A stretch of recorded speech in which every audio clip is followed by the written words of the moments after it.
I found her bracelet on a doorknob, not on ours, not in our apartment. On a stranger's doorknob, at a house I wasn't supposed to be in, on a street I didn't know, at a party I didn't know was happening. I stood there for a solid minute staring at it, hoping maybe I was wrong, that it was just a copy, that someone else had one just like it. But then I turned it over and saw the little engraving. H.B. Forever Wild. I had it made for her last year. She said she wore it everywhere. Apparently everywhere. Included wild parties behind my back, thrown in houses I'd never seen with people I'd never met. I only went there because her phone's location pinged by accident. She always turned that off. She told me it drained her battery, but I guess in the rush to slip out unnoticed, she forgot. She said she was at her friend's apartment, a chill girls' night. I even reminded her to grab a jacket. It was chilly out. She smiled and kissed me on the forehead. She looked so innocent, so confident in her lie, like she'd done it before. I never rang the doorbell. I never went inside. I just stood there on the porch of that house as bass thumped through the windows and shadows danced behind curtains. Laughter, yelling, clinking glasses. Some guy burst out the side door holding a beer, looked at me and nodded like I belong there. I didn't nod back. I just slipped the bracelet into my pocket and walked away. And right there in the middle of the sidewalk, I realized something. This wasn't one mistake. This was who she really was when I wasn't watching. The worst part? I didn't even feel anger. Just something worse. Shame. Shame that I thought I was enough for her. Shame that I begged for her attention lately and blamed myself when I couldn't get it. Shame that I knew deep down I'd been replaced emotionally long before I found physical proof. And even then, I still wanted her to call me, to say it wasn't what it looked like. She never did. The next morning, I made coffee for one. The silence in our apartment felt like it was mocking me. Her heels were still by the door, her perfume still on the bathroom counter, her wedding dress still hanging in the closet. 12 days until the wedding, I sat on the floor and stared at it. And I knew I wasn't marrying high. I was marrying an illusion of her I had built in my head. Loyal, loving, grounded. Whoever she was now, she wore glitter on her collarbone, danced under strangers' hands, and left bracelets on doorknobs she didn't own. So I made a plan, not to confront, not to shout, not to cry, but to leave quietly. Disappear so completely that the only thing left of me would be a coffee mug in the drying rack and a note on the table. A note that would say, "You danced like I never existed." So I vanished like I never did, and that was just the beginning. I didn't leave right away. That's the part that haunts me the most. I sat with it. I let it marinate. I even had dinner with her that night, knowing everything I knew. She heated up some leftover ravioli, sat across from me barefoot in an oversized sweater, and talked about linen napkins for the wedding. She laughed when I said, "I don't care what color the napkins are." She said, "You're lucky I do care because your taste is awful." She laughed like nothing happened. And I played along. I smiled. I nodded. I even reached across the table and touched her hand because I wasn't sure if I was ready to let go of the life I had imagined. You don't just delete an entire future in one afternoon. Not when you've already seen yourself grow old next to someone. Not when your mother has her dress ready. When your niece is practicing flower tosses in the living room. When you've already written your vows in a notebook under the bed. But something cracked inside me that night. Not a break, just a soft, sinking collapse. Like the floorboards of a home that's looked perfect on the outside, but is rotting underneath. The next morning, while she was still asleep, I opened her closet and sat in front of her dress. It wasn't just a dress. It was a statement. Lace-trimmed, form-fitted, ivory with gold threading. Her dream dress. She'd cried when she tried it on, and I had cried too, but quietly from behind my phone as I took her picture in it. She didn't see it. She thought I was smiling. I was, sort of, but I had also never felt so afraid of losing something in my life. Now I understood.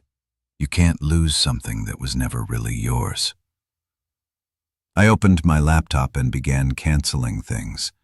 Not everything, not yet. I just started with small steps. The rehearsal dinner, the tux rental. I emailed my groomsman, Langston, told him I might need to talk, didn't say what about. Then I opened a folder I hadn't looked at in months. All of Hallie's sent invitations, her digital guest tracker, even her backup list for people she hoped wouldn't RSVP. She had all these people excited for our big day. I felt sick just thinking about it. That evening, I pretended everything was fine again. I asked how her day was. She talked about brunch with her cousin. I asked who else came. She hesitated, said it was just girls, said it quick, too quick. I didn't say a word. But later that night, she fell asleep scrolling through TikTok. Her phone lit up with a message from a name I didn't recognize. Still smiling from last night. You killed it. I didn't open it. I didn't need to. The bracelet, the lie, the party, and now this. It wasn't even about the cheating anymore. It was about the ease. The way she could look me in the eye, hold my hand, sleep beside me, all while orchestrating something I was never meant to know about. She was rehearsing a perfect performance. I was the only one still believing the role she was pretending to play. That night, I didn't sleep. I sat by the window with a cup of tea I didn't drink, watching the streetlights flicker. I thought about running away, literally, not metaphorically, just grabbing my wallet and driving until I didn't recognize the area codes anymore. But I knew I couldn't just run. I needed a clean break, a vanishing act so complete that there would be no apology, no confrontation, no second going, only absence. By sunrise, I had booked a small cabin rental on the northern coast, 3 hours up, nestled by pine trees, no neighbors for miles. The kind of place people go when they want to stop hearing the world for a while. I took nothing but my backpack, my old camera, and the ring I never gave her. It was still in its box, untouched. I had planned to surprise her with it the morning of the wedding. A little tradition, a second ring just for me. I couldn't even look at it now. Before I left, I wrote 2 letters. One for her, one for her parents. Hers was short. You were dancing when I disappeared. I hope you never stop. Her parents' letter was kinder. They didn't deserve the fallout. They have been warm to me from the beginning. I thank them for their grace and wish them peace. Then I placed the ring box beside the bracelet she'd left on that stranger's doorknob. I left them both on her pillow. It was the first time I'd felt truly awake in weeks. And then I walked out. No yelling, no begging, no explanation. Just silence. Because sometimes the loudest goodbye is the one no one hears. The cabin was quiet in a way that made you notice your own breathing. I hadn't realized how loud my life had been. The wedding calls, the emails, the conversations with people who didn't care about me, just about the show. I arrived just after sunset, and the air smelled like rain-soaked pine. I didn't bring much. 1 bag, a stack of old notebooks, the book she gave me last Christmas, unread, still wrapped in the ribbon she tied around it. I brought it to remind myself of the person she pretended to be. The first night there, I sat on the edge of the bed for hours doing nothing. No TV, no phone, just silence pressing against the windows. My hands kept shaking, not from fear, from withdrawal from her. I kept checking my phone even though I had shut it off hours earlier and left the SIM card in a drawer. I still had that instinct, that reflex to wait for her name to light up my screen, but I had erased myself. If she was looking for me, which I doubted, she wouldn't find a single clue. That thought brought me the first real comfort I'd felt in weeks. The next morning I woke up to find the power had gone out. Some freak windstorm overnight, branches scattered across the road leading back to town. There was no signal, no radio. I sat on the porch with a blanket and a notebook, and for the first time wrote something that wasn't a budget list or a seating chart. I wrote about how it felt to pretend I didn't know she'd been lying. I wrote about how I had convinced myself she would change. I even wrote about the moment I realized she never really loved me, not the way I loved her. She loved my loyalty, my quietness, the fact that I never said no. She loved being adored, but she didn't love me, and I didn't love who I had become with her, someone so afraid of conflict. I made silence my full-time job. 3 days passed before anything unusual happened. I was chopping wood behind the cabin when I heard footsteps, quick, stumbling once like someone lost. I turned and saw a man, maybe in his late 20s, soaked from head to toe, wearing a soaked hoodie and holding a phone in the air. "Dude," he gasped, "do you have service out here?" I told him no. He looked pale. "My car crashed about a mile up," he said, "skidded into a ditch. I've been trying to call someone for 2 hours." I brought him inside, gave him a towel, poured some coffee from the stovetop. He paced around, jittery. "You live here?" he asked. "No, just getting away."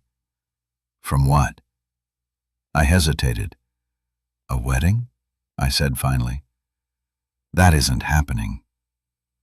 He went like he understood too well. "Man." "Same," he muttered. "Almost married the wrong person last year. Got lucky. Found out 2 days before she was sneaking off with her ex. It's like some people don't know what loyalty means anymore." I didn't say anything. I just nodded. But something strange struck me then. How random it was. How close his story felt. He didn't ask any more questions. Eventually, I helped him back to his car, pushed it free from the ditch with some effort, and watched him disappear back toward the highway. That night, my mind started racing again. What if that hadn't been a coincidence? What if Hai had sent someone? What if she wasn't as clueless as I believed? I knew it sounded paranoid, but grief makes everything slippery, and betrayal, when it's fresh, makes you see patterns everywhere. Still, something about that guy lingered. I didn't even catch his name, so I waited. The next morning, while I was out near the woodshed, I saw fresh tire tracks where there hadn't been any the night before. I hadn't left the cabin. No one else was nearby. Someone had come during the night, and I knew in that moment that my disappearance hadn't been clean enough. Somehow, some way, she was looking for me. And maybe she wasn't alone. I didn't sleep that night. Not because I was afraid, at least not the way people usually describe fear. It wasn't that I thought someone would break down the door or find me in the middle of nowhere. It was something deeper, a sense that my vanishing act wasn't complete, that I had misjudged her, not just in who she was, but in how far she might go once she realized I was gone. The tire tracks haunted me. They were real. I stood over them at sunrise and followed them to the bend in the road where they disappeared into the thick forest. They hadn't come from the highway. They came from behind the cabin, the service road, the one no one used. the one Hyde didn't even know existed unless someone told her. And that's when a name hit me like a brick. Langston, my best man, my only real friend in the entire wedding party. He was the one person who knew where I was staying. I never gave him the exact address, but I mentioned the area, the rental style. Even said something dumb like, "It's the kind of place where no one could find you unless they really tried." He laughed.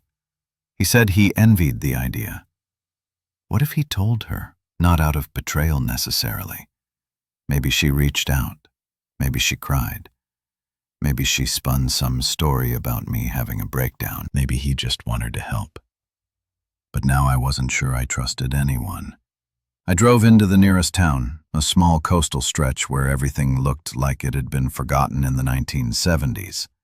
I found a dusty little diner that smelled like burned coffee and syrup. I sat in the corner facing the windows and opened my phone for the first time in 5 days. I'd replaced the SIM card with a backup I hadn't used in a year. The notifications were instant, mostly from vendors and spam, but one caught my eye. Langston. Hey, she's looking for you. She says she's scared. She's asking everyone if you're okay. Another message right after it. Langston. I didn't tell her anything, but man, what happened? So she was looking and she hadn't found me yet. I didn't reply. Instead, I checked my email. Among all the junk, one message stood out. Sent at 3:14 a.m. the night after I left. No subject, no body, just a single attachment. A photo. I opened it. It was Hy sitting on the edge of our bed, still in her dress from the night I disappeared. She looked like she hadn't slept. Her makeup was smudged, but not from crying. From where? From hours. From what looked like a meltdown in slow motion. In her hands, the ring box still closed. On the floor next to her, the bracelet. It looked post-intentional, almost like she wanted me to see it. I stared at it for a long time, then closed the email. I knew what was happening. She wanted control back. This wasn't about finding me out of love. It was about narrative, about damage control. If people asked why the wedding got canceled, she couldn't admit to what she did. She needed to twist the ending, needed to make me look unstable, unpredictable, unreasonable. I drove back to the cabin in silence, the pines blurred by my window. I kept seeing her face, not the real one, but the expression she wore in that photo, that mix of desperation and calculation.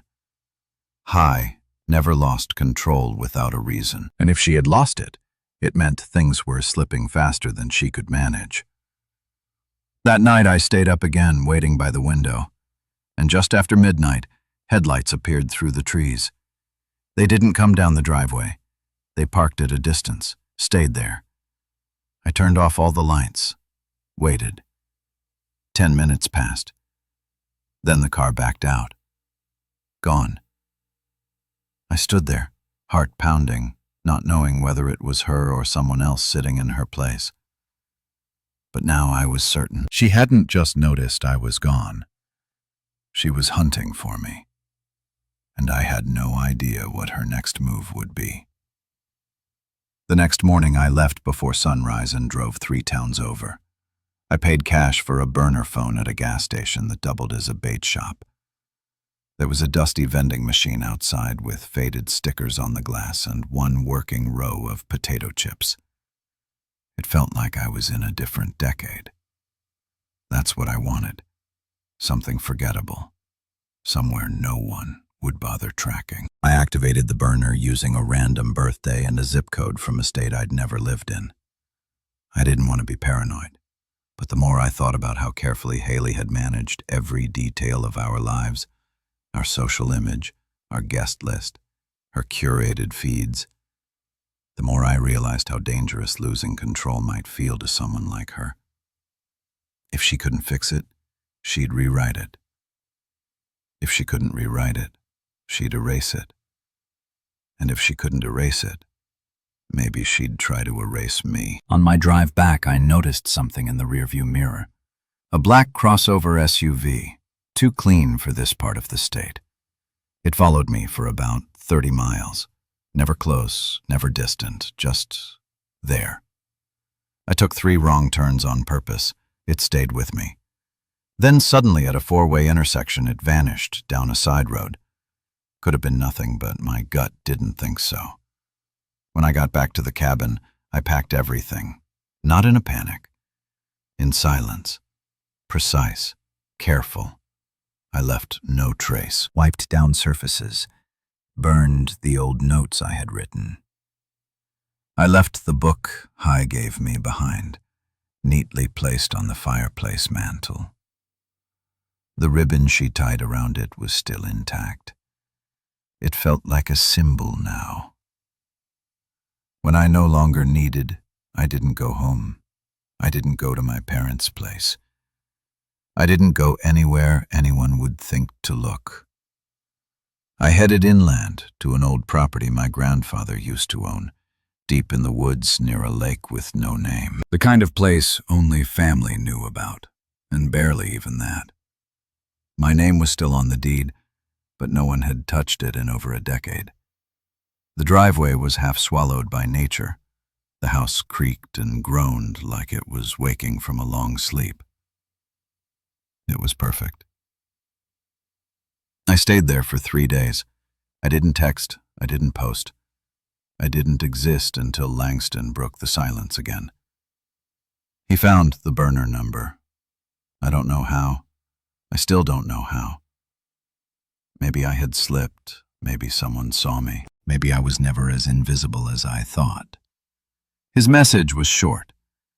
Emerson, she's lying to people, saying you're sick, that you're not mentally well, that she can held the wedding to protect you. Her story spreading. Are you okay? I read it 3 times, then I powered off the phone. Of course she did. Of course she twisted it because she couldn't be the one who got left, not he. Not the bride who posted 2 weeks until I marry my best friend Redart on Instagram, just days before I vanished. Not the woman who cried in every bridal shop and made Pinterest boards labeled Forever Us. She would rather convince the world that I'd lost my mind than admit she'd been caught and she was winning because I had disappeared. And in doing so, I gave her the space to rewrite the ending. I sat on the porch of that cabin, staring out at the water as clouds moved in. It was the kind of storm you feel in your bones before it starts. A low-pressure buzz in the air, birds going quiet, water stilling. I didn't even flinch when the thunder rolled. I just sat there thinking one thought again and again. I need to come back, but not the way she expected. Not angry, not begging, not even to fight. I had something better than revenge. I had the truth. And this time, she wouldn't see it coming. I didn't rush back into the world. I watched it from a distance first. For a week, I stayed in that lake house off-grid, except for a small solar charger I used to power the burner phone when I absolutely needed to. I spent my days sitting by the water, scribbling notes and plans in the back of an old field guide. At night, I listened to the wind in the trees and tried to make peace with the idea that the person I had wanted to marry might be capable of something far darker than I ever imagined. Not just betrayal, but manipulation. It wasn't just the cheating. It wasn't even the partying. It was what came after. How effortlessly she pivoted to protect her image. How quickly she painted herself as the victim. I kept thinking about her friends, her mother, maybe even people we both knew from work, all whispering, "Poor Hi, can you believe what he did to her?" She had stripped my silence of its dignity and turned it into a weapon against me. So, I decided to fight back, quietly, strategically, without her knowing. The first step was digital. I used an old laptop I found in the storage closet at the lake house, my grandfather's probably. and connected to a local library's public Wi-Fi network from the parking lot. After hours, I created a brand new email address, anonymous, no traceable metadata. Then I contacted Langston, not by name, just a message he'd understand. If you still believe in truth, check her cloud backups. You know which account. Look for the album marked Marcy's Lake House. Unfiltered. Password hasn't changed since sophomore year. I sent it, nothing else. I didn't expect a reply, but he knew what I was referring to. It was an old shared account from years back, a cloud folder Hai used before she switched phones. She always bragged about never deleting anything just in case. I figured if there was anything real, anything damning, she wouldn't have been smart enough to wipe all of it. 2 days passed. Then the reply came. I saw them. You were right. She wasn't just cheating, Emerson. She was mocking you with them out loud. There were videos, clips of her drunk, laughing at messages I'd sent, screenshots of my texts. Let me know when you're home safe. You okay? Read out loud in slurred, cruel voices while guys around her jurred. One clip was of her reading a letter I'd once written her during a rough week at work. It was private, intimate, kind. She was reading it to a room full of strangers with a bottle of champagne in her hand, crying from laughter as she added her own commentary. She called me pathetic between sips. So sensitive, she joked, mimicking my voice. I felt the blood drain from my body reading Langston's message. I knew she'd been careless. I didn't know she'd been cruel. Langston ended his message with a single question. What do you want me to do? I stared at that question for a long time. There was a part of me that wanted to bury it all. Let her rot in her own dishonesty. Leave the truth hidden like some decaying time capsule only to be found years later when it no longer mattered. But no, not this time. He hadn't just hurt me. She had twisted the truth. She performed it, rehearsed it, and sold it to everyone we knew. So I gave Langston simple instructions. Tell the truth, not for me, for them. I asked him to share the videos with a few key people, not publicly, but privately. Her maid of honor, her mother, her mentor at the nonprofit she worked for. These were people who adored her, who needed to know what kind of person she had become when the cameras weren't rolling and the likes weren't flowing. I didn't watch any of the clips myself. I didn't need to. The betrayal had already calcified in me, not fresh, but fossilized. Still there, still ugly, but no longer raw. And once Langston confirmed it was done, I disappeared again. I turned the burner off, left the lake house key on the kitchen counter, walked into town, and boarded the first bus heading south. I didn't know where I was going yet, but I knew this much. I wasn't running anymore. I was just living again. Finally, without her shadow trailing behind me. The bus ride south was quiet. A faded blue coach with cracked vinyl seats and the kind of smell that reminded you just how much this world forgets about its edges. I sat near the back, tucked behind a sleeping teenager in headphones and an older woman flipping through a crossword book. Nobody asked where I was going.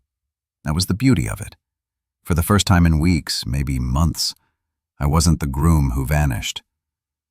I was just a guy on a bus going nowhere in particular. And for once, that felt like power. I ended up in a small coastal town where the sky felt lower and the seagulls never shut up. I found a room in a rundown motor lounge, the kind with thin walls and carpet that smelled like wet socks. But it was mine.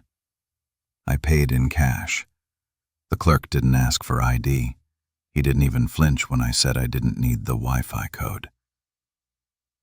For days, I didn't do much except walk. There was a pier that curved out over the ocean like it was trying to escape the land. I walked to the end of it every morning with a cup of cheap coffee and stared at the horizon like it owed me something. I didn't think about Hai, not directly, but I thought about the version of me that had loved her.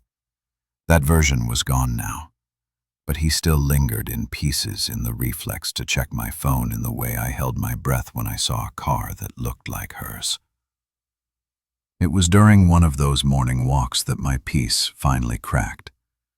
I saw a man sitting at the edge of the pier, legs swinging over the side, talking into a phone. I wasn't trying to listen, but when I walked past, I caught 3 words that stopped me in my tracks. Yeah, Emerson Harlow. I froze. No one knew that name out here. I hadn't used it once. I hadn't written it down. I hadn't even spoken it aloud in days, but I knew what I'd heard. My name. My full name. I kept walking calmly at first, then turned into the nearby bait shack and waited. The man walked past a few minutes later, still on the phone, looking down at the pavement. I watched him leave, then doubled back to the pier, heart pounding. How had she found me? Or was this something else? The paranoia was back, roaring to life. I spent the next 2 hours watching every face, every car, every subtle glance. The feeling that someone was one step behind me clung to my skin like humidity. I went back to the motor lodge, packed everything in under 10 minutes, and was on the road before the sun dipped behind the clouds. I didn't stop until I hit the desert. I drove straight through, past dry gas stations and abandoned diners and flat, endless roads that looked like they led to the end of the world. I needed somewhere quiet again, somewhere truly forgotten. I found a roadside motel in the middle of New Mexico that was so empty I wasn't sure it was open, but the sign bust. A man behind the desk asked no questions. He gave me a key. Room 5. It was there that night, sweating under a broken ceiling fan, that I opened the burner phone one last time. 3 voicemails. 2 from unknown numbers. 1 from Langston. I played his first. I don't know where you are, man, but you need to hear this. She's unraveling completely. She confronted her mom after the videos got out. Her aunt canceled her RSVP. She's telling people you forged the footage. Said you hired someone to frame her. It's getting ugly. The second voicemail played before I could process the first. It was Hai. Her voice wasn't angry. It was calm. Too calm. You made your point. You embarrassed me. Congratulations. But this doesn't end the way you think it does. People forget. Memories fade. But yours will rot. Alone in whatever hole you're hiding in. You'll come back eventually, Emerson. You'll need people again. And when you do, no one will believe your version because mine is already written. She hung up without a goodbye. I stood there in that dusty room, phone pressed to my ear as her words echoed in my mind. She was right about one thing. People forget. But not everyone. Not the ones who needed to know. Not the ones who saw the real her when the mask slipped. The third voicemail was short. Langston again. She's hosting something, a healing circle, some kind of public engagement thing, claiming it's for mental health. It's a stunt, but she's using your name, Emerson. You should see what she's posting. She's making you a villain. That was the last straw. She wanted a narrative. She wanted control. Fine. But I still had one thing she didn't know. I kept the original video of the night. I found the bracelet. My shadow stepping into frame.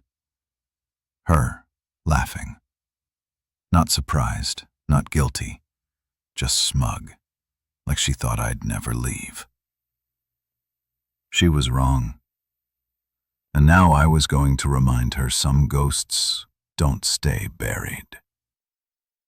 It's strange how something as small as a file on a hard drive can hold the weight of everything you need to take back your life. That night in the desert motel with Hallie's voice still fresh in my ears, I opened the folder I thought I deleted months ago. It was tucked away in a buried archive. Nothing labeled clearly, just an innocuous string of characters only I would recognize. Inside were 4 files. One was the video from the night I found her bracelet. 2 were screen captures of her messages to that guy from the party, the ones I had originally sent to myself and forgotten. The last file was something I hadn't opened since I recorded it. A quiet audio clip of my conversation with Langston days before I vanished. In it, I told him everything, not as revenge, but as clarity. He had asked me point blank, "Are you sure she's not just confused?" And I had said calmly, "No, she knows exactly what she's doing. She just doesn't think I'll do anything about it." She was wrong. By morning, I was in another state, sitting at a clean desk in a modest co-working space that I paid for by the hour. No traceable connection, no familiar face, just a secure internet line and a fresh account on a video sharing platform under a generic name. I didn't post everything. That wasn't the goal. I didn't want to destroy her. I didn't want public humiliation. I wanted the truth to reach the people who mattered. So I sent the files to the ones who'd believed her story the most. Her aunt, her mentor, even the florist who'd sent me a refund with a note that said, "Hope you're getting help." One by one, I gave them quiet evidence. Nothing angry, nothing dramatic, just the facts. And then I logged off for good. It was over. 2 weeks later, I got a message from Langston. No greeting, no commentary, just a screenshot. It was account deactivated. The comments on her last post, a photo from that ridiculous healing circle, had turned. Not in a cruel way, but in a way that made it clear people knew. The ones who wanted to see the truth had seen it, and those who didn't, well, they were never mine to win back. I left the country shortly after. No dramatic send-off. Just a one-way flight to Portugal in a small rented flat near the edge of Lisbon where the ocean crashes against black rocks and no one speaks unless they really need to. I got a job at a small tech consultancy. Started over clean, quiet, free. And maybe that's the real end. Not the explosion, not the confrontation, but the peace. I go days without thinking of her now, and when I do, it's not anger, it's gratitude. She taught me what I'll never accept again, what I'll never settle for. A few weeks ago, I met someone. Her name's Elise. She's nothing like Hai. She's patient, quiet, kind in ways that don't need to be announced. We've had coffee 3 times. No expectations, no rushing. But last time she looked up at me over her cup and said, "You seem like someone who's been through something big, but you're still soft." And I smiled, because for the first time in a long, long while, I finally felt like myself again, and that was the real ending I needed.